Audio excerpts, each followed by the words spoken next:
Welcome to our channel. நம்ம சேனலில் ஆசிரியர்கள் பயன்பெறும் வகையில் முக்கிய அறிவிப்புகளையும் அரசு தரப்பில் அரசு ஊழியர்கள் மற்றும் ஆசிரியர்களுக்கு வெளியிடுகின்ற உத்தரவுகளையும் அவர்களுக்கான சலுகைகளையும் விதிமுறை மாற்றங்களையும் தொடர்ந்து கொடுத்துட்ருக்கோம். குறிப்பாக ஆசிரியர்களுக்கான சிறப்பு தகுதி தேர்வு பற்றிய தகவல்களையும் ஆசிரியர்கள் தகுதி தேர்வு எழுதி வெற்றி பெற்றவர்கள் தேர்வு எழுதி தேர்வு முடிவுக்காக காத்திருப்பவர்கள் அவர்களுக்கான மதிப்பெண் குறைப்பு, பாஸ் மார்க் மதிப்பெண் குறைப்பு, கட் ஆஃப் மார்க், அதேமாதிரி வெயிட்டேஜ் மார்க் மாற்றங்கள் பற்றிய கோரிக்கைகளையும் அவர்களுக்கான தேர்ச்சி மதிப்பெண்களை குறைக்க வேண்டும் என்று பல்வேறு அமைப்புகளுடைய கோரிக்கைகளை தொடர்ந்து கொடுத்துருக்கோம். அதன் அடிப்படையில் இன்றைய தினம் STET 2026 தமிழ்நாடு ஆசிரியர்கள் சிறப்பு தகுதி தேர்வு 2026 தேர்வு எழுதிய ஆசிரியர்களுக்கு பாஸ் மார்க் மற்றும் ரிசல்ட் டேட் சார்ந்து வெளியான 4 புதிய தகவல். 2026ஆம் ஆண்டு ஜூலை மாதம் 4 மற்றும் ஜூலை மாதம் 5ஆம் தேதிகளில் ஆசிரியர்களுக்கான சிறப்பு தகுதி தேர்வு நடைபெற்றது. அதைத் தொடர்ந்து தேர்வு எழுதிய அனைவரும் தங்களுக்கு வழங்கப்பட வேண்டிய தேர்ச்சி மதிப்பெண்களை குறைக்க வேண்டுமென்றும் தேர்வு முடிவுகள் வெளியிடக்கூடிய தேதிகளை அறிவிக்க வேண்டுமென்றும் கோரிக்கைகளை முன்னிறுத்தி வரும் நிலையில் 2 தேர்வுகளும் கேட்கப்பட்ட கேள்விகள் மிக கடினமானவை என்பதால் இது ஒரு குற்றச்சாட்டாகவே உள்ளது. குறிப்பாக இதுவரை நடைபெற்ற ஆசிரியர் தகுதி தேர்வில் இந்த தேர்வில்தான் அதிகளவில் கூற்று காரணம் சார்ந்த வினாக்கள் அதிகளவில் இடம்பெற்றுள்ளதாக அறிய முடிகிறது. அதாவது ஒரு வினாவிற்கு மிக சரியாக 2 விடைகளும் தெரிந்திருந்தால் துல்லியமான முறையில் விடையளித்து தக்க மதிப்பெண் பெறவியலும், இதில் ஒன்று தெரியவில்லை என்றாலும் உரிய மதிப்பெண்களை இழக்க நேரிடும். அதுபோன்ற பொறுத்துக பகுதியில் குறைந்தபட்சம் 2 வினாக்களுக்காவது சரியான விடை தெரிந்திருப்பது முக்கியம். பணியில் தொடர வேண்டுமானால் ஆசிரியர் தகுதி தேர்வில் தேர்ச்சி பெற வேண்டியது அவசியம் என்பது உலகிலேயே ஒரு விசித்திரமான தீர்ப்பாகும்.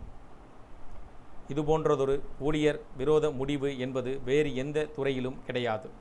குறிப்பாக தொடக்க கல்வி நிலையிலும் இடைநிலை கல்வி நிலையிலும் உள்ள உயர்நிலை பள்ளி நிலையிலும் உள்ள ஆசிரியர்கள் பெருமக்கள் அனைவரையும் இந்த சமூகம் கிள்ளிக்கீரை போல் பாவித்து வருவது என்பது மிகவும் துரதிர்ஷ்டமானதாகும். ஏனையோர் அனைவரும் வானத்திலிருந்து குதித்து வந்த தேவதூதர்களாக கருதுவதும் ஆசிரியர் தகுதி தேர்விலிருந்து விலக்களிப்பதும் என்பது ஒரு கண்ணில் வெண்ணையும் ஒரு கண்ணில் சுண்ணாம்பும் வைப்பது போன்றதாகும். தமிழ்நாட்டை பொறுத்தவரை தொடக்க கல்விகள் முதற்கொண்டு மேல்நிலை பள்ளிகள் வரை நியமனம் செய்யப்பட்ட ஆசிரியர்கள் அனைவரும் உரிய கல்வி தகுதியுடன் நியமனம் செய்யப்பட்டவர்களே ஆவார்கள். இது தவிர 1995ஆம் ஆண்டிலேயே இடைநிலை ஆசிரியர் பணி நியமனத்திற்கு ஆசிரியர்கள் தேர்வு வாரியம் பணி நியமன போட்டித் தேர்வு மற்றும் அதை தொடர்ந்து நேர்முக தேர்வு நடத்தி ஆளெடுத்த வரலாறு ஈண்டு அறியத்தக்கது.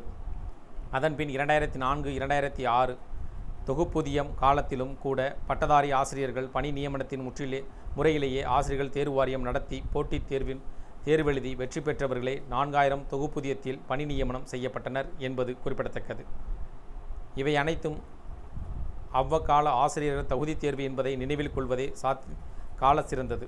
அதன்பின் 2012இல் ஒற்றை ஆசிரியர் தகுதி தேர்வு நடத்தி இடைநிலை மற்றும் பட்டதாரி ஆசிரியர் பணி நியமனம் செய்யப்பட்டு வருவது நடைமுறையில் இருந்து வருகிறது.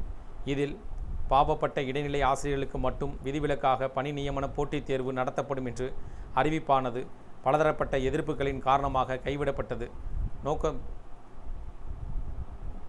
கைவிடப்பட்டதற்கான நோக்கமாகும்.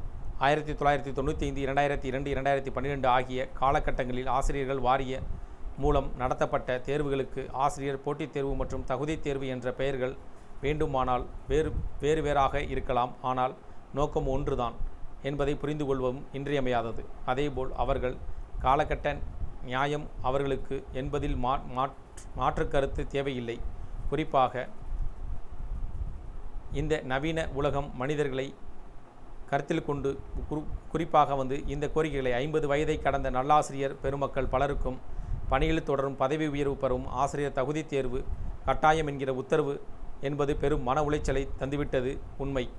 மேலும் தம் பணி அனுபவத்தில் ஈடாகவோ அதற்கு குறைவாகவோ வயதுடைய சக ஆசிரியர்களின் ஏளனத்திற்கு எங்கே தாம் ஆட்பட்டு விடுவோமோ என்கிற பதற்றம் என்பது ஒரு மனிதத்தன்மையற்ற நிகழ்வாகும்.